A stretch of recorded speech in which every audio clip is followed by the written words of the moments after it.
इतिहासले समय समयमा यस्ता पात्रहरूलाई जन्म दिन्छ जसको उदयले विश्वको स्थापित शक्ति समीकरणहरूलाई नै चुनौती दिने गर्दछ। आजको विश्व राजनीतिमा यस्तै एक महत्त्वपूर्ण र चकित पार्ने पात्रको रूपमा उभिएका छन् पश्चिम अफ्रिकी देश बुर्किना फासोका नेता इब्राहिम ट्राओरे। केवल 36 वर्षको उमेरमा उनी हाल विश्वकै सबैभन्दा कान्छा राष्ट्रप्रमुख हुन्, तर उनको परिचय यतिमा मात्र सीमित छैन।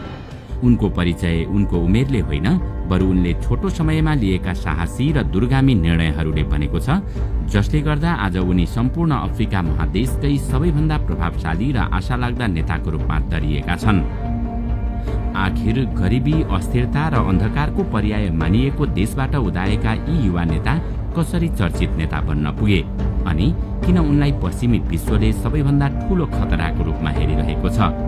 दर्शक वृन्द, आउनुहोस् आजको यस श्रृङ्खलामा हामी बुर्किना फासोको पीडादायी इतिहास र इब्राहिम ट्राओरेको क्रान्तिकारी उदय कसरी हुन पुग्यो, आज हामी यसैको बारेमा विशेष चर्चा गर्नेछौँ।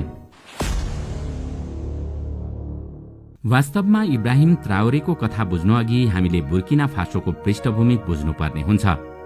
सन् 1896 मा फ्रान्सले यस क्षेत्रमाथि कब्जा जमायो र यसलाई आफ्नो उपनिवेश बनायो। लगभग 64 वर्षको प्रत्यक्ष शासनपछि सन् 1960 मा बुर्किना फासोले औपचारिक रूपमा स्वतन्त्रता प्राप्त गर्यो, तर यो स्वतन्त्रता केवल नाम मात्रको थियो। व्यवहारमा फ्रान्सले आफ्नो प्रभाव र नियन्त्रण कहिल्यै छोडेन। यो एक प्रकारको अप्रत्यक्ष उपनिवेशवाद थियो जसले देशलाई कागजमा स्वतन्त्र तर वास्तविकतामा परनिर्भर बनाइराख्यो।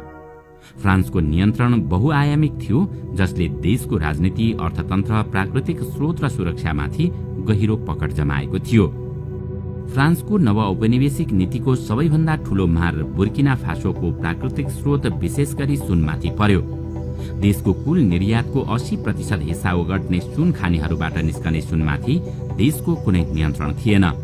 खानी सञ्चालन गर्ने, प्रशोधन गर्ने र अन्तर्राष्ट्रिय बजारमा बेच्ने काम फ्रान्सेली कम्पनीहरूको हातमा थियो, जसले गर्दा देशको सम्पत्ति विदेशी रहेको थियो भने जनता गरिबीमा बाँचिरहेका थिए।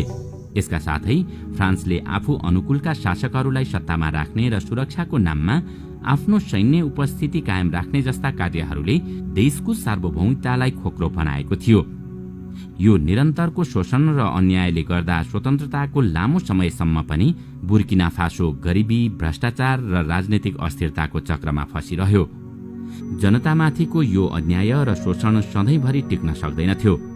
सन् 2010 को दशकदेखि नै जनतामा आक्रोश बढ्न थाल्यो र देशमा राजनीतिक अस्थिरता चुलियो।